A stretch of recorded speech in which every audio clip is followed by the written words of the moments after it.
So ari nang aton nga kuan another kit sa aton nga robotics.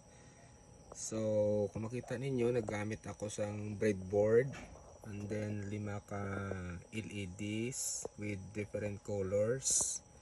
And then matabo sini, gin program ko ini, ari nga program ko ini nga ma-detect niyang object at 8 inches.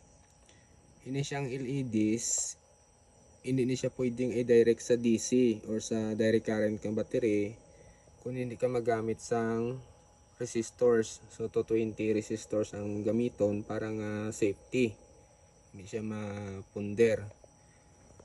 So ara siya sa sulod ang resistors, ara sa sulod ari may resistors na da between sang connections kag sang positive legs sang mga ano na ng LEDs. Try naton. So naka-program na siya, may program na siya. So butang ko akong kamot. Alternately ang iyang blinks. The same time nagasunod man ang iyang sound. So pwede ni siya gamiton sa mga alarm system. Kuhaan ko akong kamot and then montat lang. So balik ko naman. Yan. So gamit ang breadboard na siya. So ara yung motherboard. Ginagamit ako sang laba nga cord para sa iyang port para nga pwede madala-dala kundi madalon. So perfect siya man siyang imbakal ko. So madugang pata kaloy-an kasi magdaog sa luto.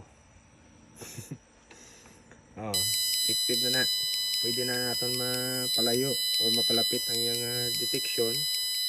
Bisan butang ta mga 15 feet or ano na 5 meters pwede na.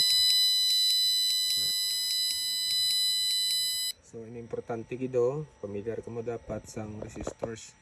Ari nan nga 350 depende sa load nga ibutang nimo. So effective. By the way, pwede naton ma-synchronize ang iyang sound ubraw naton Christmas whatsoever nga gusto ninyo. Then pwede gina siya. Depende sa pag-code nimo.